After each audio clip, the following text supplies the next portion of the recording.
సామాన్లు బండిలో పెట్టించావా? బండి సిద్ధమేనా? నువ్వు నాతో వస్తే నాకు కొండంత ధైర్యం. అంతా సిద్ధమే అమ్మా, బయలుదేరదామా? అలాగే గోలా, చీకటి పడేలోపు జయరాంబాటి చేరగలమంటావా? తప్పకుండా చేరగలమమ్మా, సందేహమే లేదు. అమ్మా నమస్కారం అమ్మా. జయరాంబాటికి వెళ్తున్నాను తల్లి. అవును, నువ్వు చాలా రోజుల నుండి నన్ను చూడ్డానికి వస్తున్నావు కదా, నేనంటే నీకు ప్రేమేనా? అవునమ్మా, నేను మిమ్మల్ని ఎంతో ప్రేమిస్తున్నాను. ఎంతగానో అంటే ఎంత? ఇంత. అలాగా. నేను జయరాంబాటికి వెళ్తున్నాను కదా, నేను ఇక్కడ లేకపోయినా నా మీద నీకు ప్రేమ ఉంటుందా? అవునమ్మా, మీరు వెళ్ళిపోయినా ఎప్పటికీ మిమ్మల్ని మర్చిపోలేను. మిమ్మల్ని ఎప్పటిలాగే ప్రేమిస్తుంటాను. నువ్వు ప్రేమిస్తున్నట్లు అక్కడున్న నాకు ఎలా తెలుస్తుంది? అవును కదా, ఎలా తెలుస్తుందబ్బా? దానికి ఒక ఉపాయం ఉంది, చెప్పమంటావా? చెప్పండమ్మా. నీ ఇంట్లో ఉన్న వాళ్ళందరినీ ప్రేమించావంటే అదే నన్ను ప్రేమించినట్లు అవుతుంది. సరే అమ్మా, అందరినీ అలాగే ప్రేమిస్తుంటాను. మంచిది. అయితే అందరినీ సమానంగా ప్రేమించాలి సుమా. ఒకరి మీద ఎక్కువ ప్రేమ, మరొకరి మీద తక్కువ ప్రేమ చూపించరాదు, తెలిసిందా? అదెలా? అందరినీ సమానంగా ఎలా ప్రేమించగలను? దానికి ఒక మార్గం ఉంది. నువ్వు ప్రేమించే వారి నుండి ఏదీ ఆశించకూడదు, ఏదీ కోరకూడదు. ఎందుకని?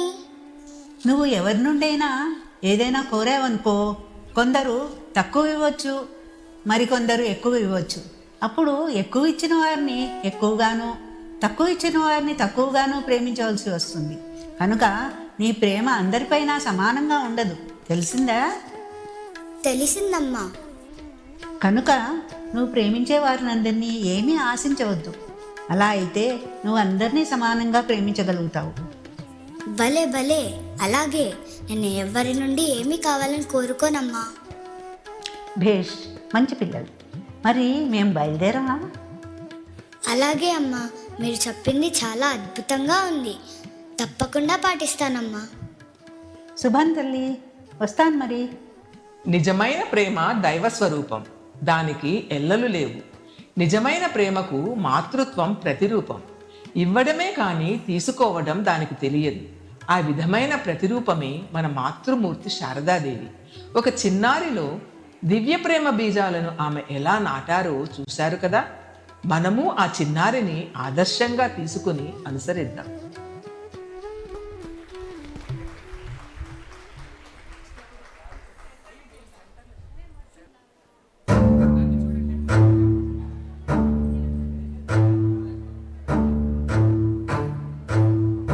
అమ్మా అమ్మా. ఎవరు? అమ్మో, దొంగ! దొంగోడొచ్చాడు. నళిని, ఎందుకమ్మా అలా వచ్చావు? ఏమైంది? ఓ అంజాద్, నువ్వా నాయనా? ఎలా ఉన్నావు? రా నాయనా, లోపలికి రా. ఏంటత్తా, దొంగని ఇంట్లోకి పిలుస్తున్నావా? వామ్మో వామ్మో, ఇదేం విడ్డూరం! మేము ఈ ఇంట్లో ఉండాలా వద్దా? నళిని, అలా అనుకు తల్లి. నాకు నువ్వెంతో, అంజాద్ కూడా అంతే. అంజాద్ నాకు బిడ్డలాంటి వాడమ్మా. అమ్మా, నేను వెళ్ళిపోతానులే. ఆగు నాయనా, ఇంటికి వచ్చిన బిడ్డను తల్లి వెళ్ళిపోమంటుందా? అమ్మా, ఇప్పుడే జైలు నుండి వచ్చానమ్మా. నన్నెవరూ ఆదరించడం లేదు. ఆకలేస్తోందమ్మా. నాకెవరూ పిడిగడన్నం పెట్టడం లేదు. అయ్యో, అంత ఆకలిగా ఉన్నావా నాయనా? రా అంజాద్, లోపలికి రా. అత్తా, ఆగు. లోనికి రానిచ్చావంటే నేను ఊరుకోను. జైలుకు వెళ్ళొచ్చిన దొంగను ఇంట్లోకి పిలుస్తావా? మన ఆచారాన్ని మంట కలిపేస్తావా? ఇంకా ఇక్కడే నిలబడ్డావే, బయటకు పో. వెళ్ళకు నాయనా, వెళ్ళిపోకు. వామ్మో అత్తా, వాడి చేయి ముట్టుకున్నావా?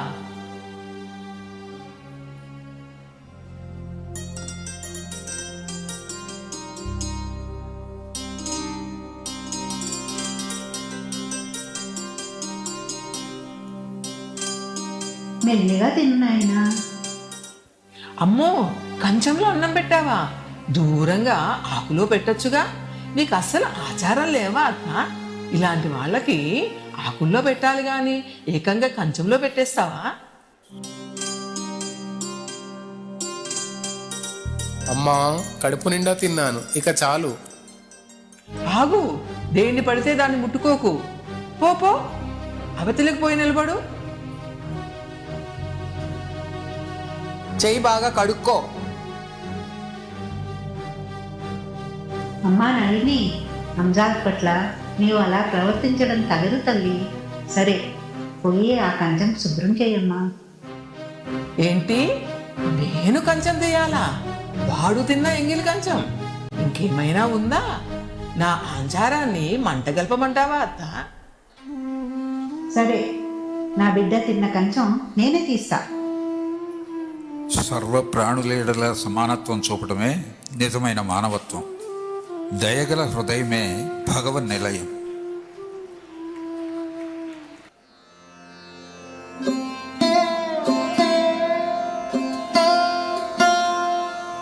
గోవిందా, నాన్న, ఈ ప్రసాదం తిని ఆవును మేపడానికి తీసుకుపో.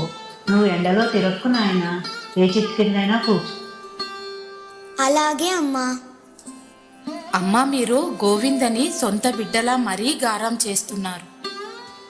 అదేమిటమ్మా అలా అంటావు? పాపం తల్లిదండ్రులు లేనివాడు. నేను కాకపోతే ఎవరు చూస్తారు? నాకు అందరూ సొంత బిడ్డలేనమ్మాయి. నువ్వు మాత్రం నా బిడ్డవు కావా? అవునమ్మా, మీ ప్రేమ అపారం. పొరపాటుగా మాట్లాడాను, క్షమించమ్మా. అదేమిటమ్మాయి, తల్లి బిడ్డల మధ్య క్షమాపణలు, నిందారోపణలు ఉంటాయా? పిచ్చి తల్లి, బాధపడకు. అమ్మ, నేను ఆవిని తోలకి వెళ్తాను. మా అమ్మ ఎంతో కరుణామూర్తి. ఈవిడ లేకపోతే నా గతేం కాను.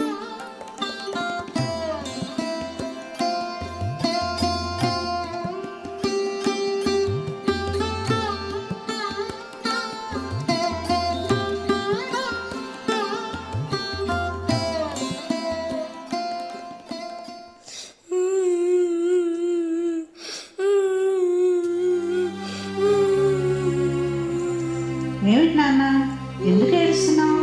చేతికి ఆ గుడ్డ కప్పుకున్నావు ఏమిటి? అమ్మా, ఇదేమిటోనమ్మా, నిన్నటి నుంచి చెయ్యిలా అయిపోయింది.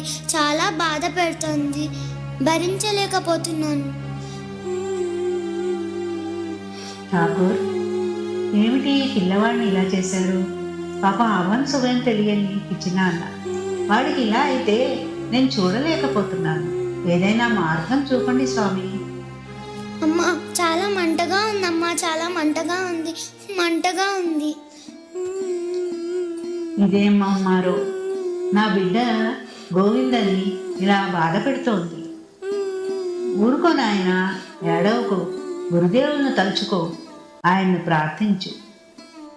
జై గురుదేవా, నన్ను రక్షించండి గురుదేవా. గురుదేవులు నిన్ను అనుగ్రహించారు నాయనా. అమ్మాయి, ఇలారా. ఏమిటమ్మా, పిలిచారా? అవును, వెంటనే కొన్ని వేపాకులు, తులసిదళాలు తీసుకురా. చప్పున కొంచెం పసుపు కూడా తీసుకురా. అలాగేనమ్మా.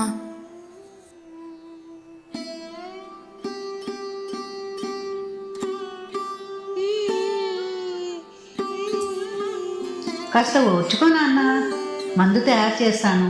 అది రాస్తే తగ్గిపోతుంది. ఏం భయపడకు, తగ్గిపోతుందిగా.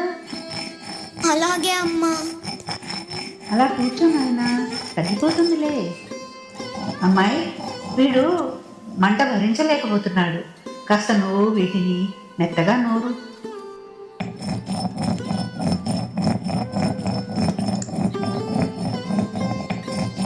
కాసేపు ఓర్చుకో నాయనా. నూరటం అయ్యిందమ్మా. అది గిన్నెలో వేసిలా పట్రా.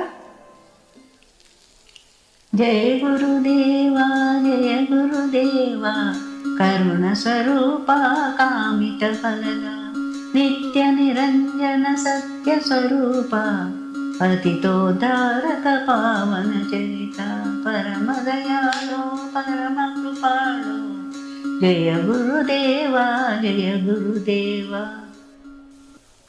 ఠాకూర్, ఈ అమాయకుడి బాధ పోగొట్టి స్వస్థత చేకూర్చుంది మహానుభావ.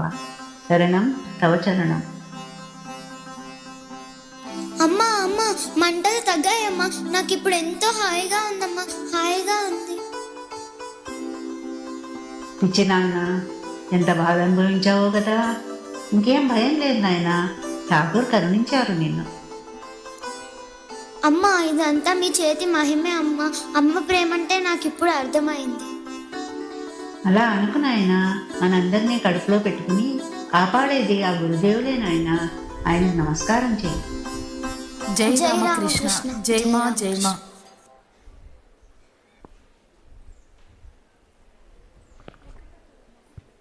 కొంచెం తొందరగా సెట్టింగ్స్ చేయాలి.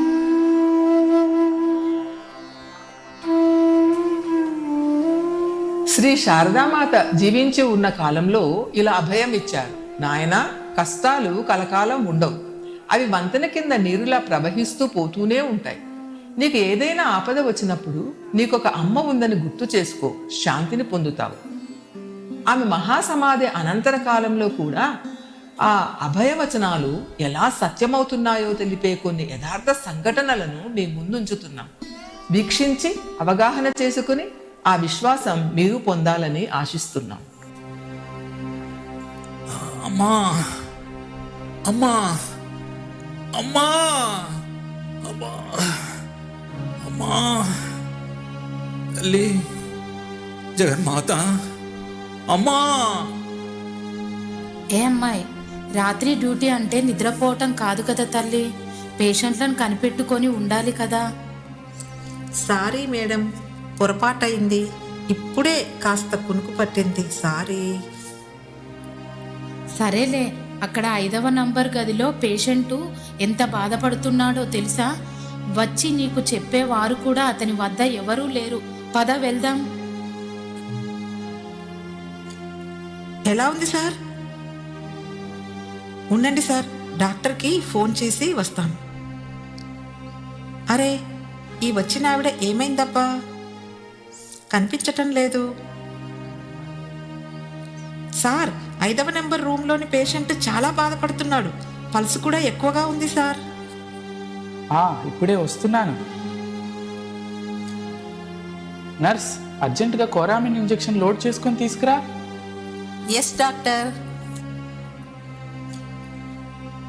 అవును, ఈయన అటెండెంట్ ఎక్కడికి వెళ్ళాడు? ఈయనకి భోజనం తెస్తానని వెళ్ళి గంట అయింది సార్, ఇంకా రాలేదు. ఎవరో ఒక తెల్లటి ఎర్రంచు చీర కట్టుకున్న ఒక పెద్ద ఆవిడ వచ్చి నన్ను ఇక్కడికి పిలుచుకొని వచ్చింది. తిరిగి చూస్తే మళ్ళీ కనిపించలేదు. తెల్ల చీర కట్టుకున్నావిడ ఎక్కడ ఉన్నారు? ఆమె ఎవరండి? మీకేమవుతుంది? ఏమ్మా, ఆమె నువ్వు నిజంగా చూసావా? అవునండి, ఆవిడే నా సీటు దగ్గరికి వచ్చి నన్ను మీ దగ్గరికి తీసుకొని వచ్చింది. నిజంగా ఆమె మీ ప్రాణాలు రక్షించిందండి. ఆమె ఎవరో కానీ సమయానికి రాకపోతే చాలా రిస్క్ అయి ఉండేది. ఇదిగో ఇలా ఉందా ఆవిడ? అవునండి, ఈవిడే. అమ్మా, నువ్వు నిజంగా అదృష్టవంతురాలు అమ్మా. ఆవిడే జగజ్జనని. నేను చిన్నతనం నుండి ఆరాధిస్తున్న నా అమ్మ. నాకే కదమ్మా, ఆమె అందరికీ అమ్మే. సార్, మీరు కంపల్సరీగా ఎవరో ఒకరిని మీ దగ్గర ఉంచుకోవాలి. అలాగేనండి. కానీ డాక్టర్, అనేక సందర్భాల్లో ఈవిడ నన్ను వెన్నంటి రక్షిస్తూ ఉంది. దయచేసి ఈమె చిత్రపటాన్ని తమ హాస్పిటల్లో పెట్టండి. ఆవిడే స్వయంగా చెప్పింది డాక్టర్, నేను అందరికీ తల్లినేనని. ఇది మూఢ విశ్వాసం కాదు డాక్టర్, స్వానుభవంతో చెప్తున్నాను. అలాగే సార్, తప్పకుండా అమ్మ ఫోటోలను మా హాస్పిటల్లో ప్రతి గదిలోనూ ఉంచుతాను. Thank you doctor.